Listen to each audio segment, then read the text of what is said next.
विवेक जी, विवेक जी, हम अपने देश की बात क्यों ना करें? हम छोड़ दीजिए अमेरिका में क्या है, इटली में क्या है, कनाडा में क्या है, ऑस्ट्रेलिया में क्या है, ब्रिटेन में क्या है, हमें उससे मतलब नहीं है सर। सवाल ये है कि हमने उस कन्वेंशन पर हमने दस्तखत नहीं किए, हमारे ऊपर कुछ बाध्य नहीं है। और जो ममता दीदी 2005 में बांग्लादेशियों के घुसपैठ को सबसे गंभीर मुद्दा बनाती थी, जिस पर सदन में चाहती थी कि बहस हो, आज उनका स्टैंड बदल गया। नहीं, बिल्कुल। अब आप सुनिए पहले पूरी बात को। पहली चीज, नागरिकता अलग विषय है, helping the refugees on a temporary basis अलग विषय है।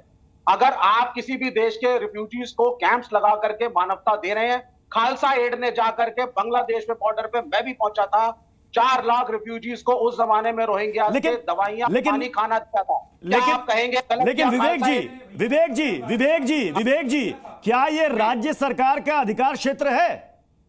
क्या ये राज्य सरकार का अधिकार क्षेत्र है कि किसी रिफ्यूजी को बसाने के लिए अपने यहाँ कैंप लगा ले? कि ये केंद्र के विचाराधीन है? इसको स्टेटमेंट दें और एंडोर्स करें इस बात को कि अगर किसी पड़ोसी देश में रिफ्यूजी या वायलेंस की प्रॉब्लम है, लोग मरने जा रहे हैं, भारत का एक पुराना इतिहास रहा है।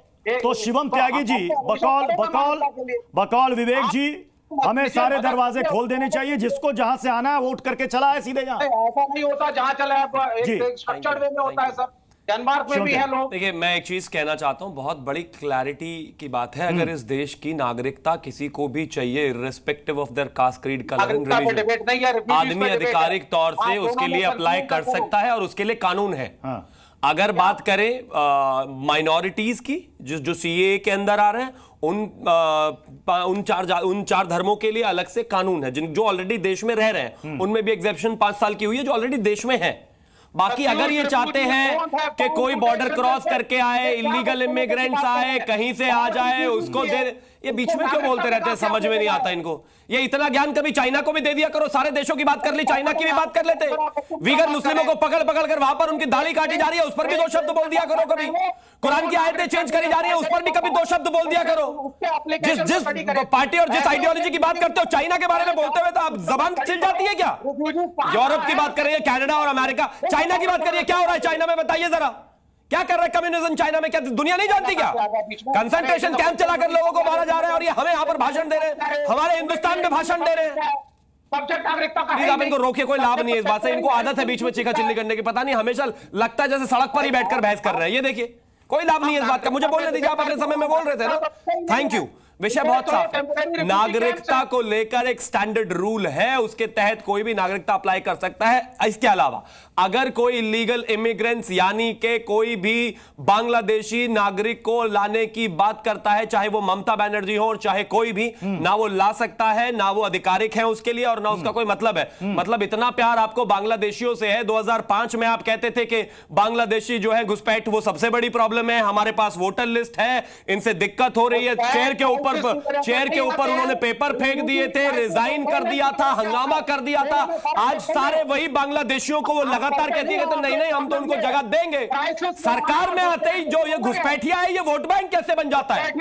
अरे कभी देश का भी सोच लिया करो, कभी देश का भी सोच लिया करो। या वोट बैंक से आगे बढ़ ही नहीं पाते हो। रोहिंग्या चाहिए, भतीजा चाहिए, सरकार चाहिए, देश कहीं भी जाए कोई फर्क नहीं पड़ता। BJP is not clear about the subject. Please आप बेकार की बातें मत कीजिए, आपको कोई सेंस नहीं। चाइना के बारे में बताइए जरा, चाइना वीगर मुस्लिम्स के बारे में बताइए जरा, बताइए वीगर मुस्लिम्स के बारे में क्यों हो रहा है इतना अत्याचार?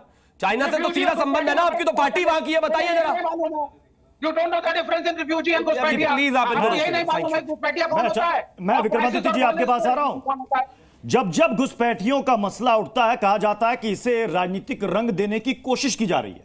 लेकिन मैं हालिया झारखंड हाईकोर्ट की टिप्पणी को मैं बताना चाहता हूं। झारखंड हाईकोर्ट ने वहां की राज्य सरकार से क्या कहा है कि बांग्लादेशी घुसपैठी आपकी जमीन पर रह रहे हैं, वे तमाम सुविधा उठा रहे हैं, इनको चिन्हित करना होगा और बांग्लादेश भेजना पड़ेगा।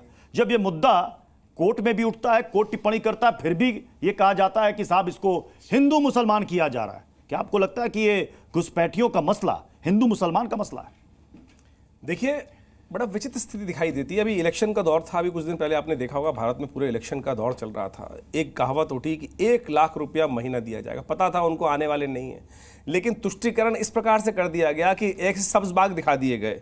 इस देश में यही राजनीति चलती आई है, आज भी उनको पता है। आपको लगता है कि दीदी को ज्ञान नहीं होगा ये सब चीज़ों का? दीदी पूर्ण ज्ञानवान है, लेकिन तथाकथित तौर पर तुष्टीकरण का इस देश के अंदर जो गरीब जनता है, मदरसों में पढ़ रही है, उनके समक्ष एक बात रखनी है कि देखो हम कितने हितैषी हैं। उन बेचारों को समझ में भी नहीं आएगा क्या खेल हो गया, आएंगे नहीं आएंगे, कौन आएगा। लेकिन बड़ी दिक्कत यह है कि जब कोई जय श्री राम बोल देता है तो उसकी जबान खींच ली जाती है। हिंदू औरतों के साथ बलात्कार हुआ पूरे वेस्ट बंगाल के अंदर, कोई नहीं बोला, कोई नहीं बोला। अभी हमारे श्रीवास्तव जी यहाँ बैठ के छाती पीट रहे थे कि मैं खालसा के साथ मिलकर वहाँ जो रेफ्यूजी थे उनको खाना खिलाने गया। भैया अभी हिंदू किलिंग हुई थी, बांग्लादेश के अंदर हिंदू किलिंग हुई थी, पाकिस्तान के अंदर हिंदू मार दिए गए, अफगानिस्तान के अंदर सिखों को और साथ साथ वहाँ के हिंदुओं को कितनी प्रताड़ना दी गई। आपको याद नहीं आया खाना खिलाना? आपको वहां याद नहीं आती, वहां पर बिल्कुल याद नहीं आती। लेकिन जब आपको दिखाई देता काम कुछ करना नहीं है, काम कुछ करना नहीं है, वादे ऐसे बनाने हैं कि जो कभी पूरे हो ही नहीं सकते। यही वास्तविकता पूरा देश समझ रहा है आपकी। आपका जो बगुला नाच है ना, ये बगुला नाच जो है पूरा देश दिखाई दे रहा है, पूरे देश को दिखाई दे रहा है। जिस प्रकार की राजनीति इस देश में की जा रही है, ढूंढ रहे हैं वो 1 लाख रुपए वाले, अभी भी ढूंढ रहे हैं 1 लाख रुपए वाले। वो पता कहां है उनका? वो पहुंचे थे बेचारे, अमेठी भी पहुंचे थे, सब जगह पहुंचे थे, 1-1 लाख रुपए की उम्मीद जगाकर आज ये पहुंचेंगे बांग्लादेश। इस देश के अंदर कहां रोहिंग्या को बिठाया गया है? कौन कौन सी स्थिति इस देश में बची है? प्रोफेसर विनीत सिंह, यहां पर किसी शरणार्थी को शरण देनी है नहीं देनी है, ये केंद्र सरकार का अधिकार क्षेत्र है, राज्य सरकार का नहीं। अब सवाल है जो घुसपैठ कर रहे हैं उनको रोकने की जिम्मेदारी किसकी है? उसको रोकने की जिम्मेदारी किसकी है? प्रोफेसर विनीत सिंह जी, घुसपैठिए और शरणार्थी दोनों डायरिया हो जाता है जी। सुनिए मेरी बात, अभी आपने घुसपैठियों को बंगाल नहीं ले सकता। शरणार्थी तो जो ऑलरेडी यहाँ पर है वो है, लेकिन घुसपैठिए कितने आ रहे हैं शायद ये डेटा भी नहीं है किसी के पास। वो अलग इशू है, लेकिन शरणार्थी अलग होता है। जी न्यूज़।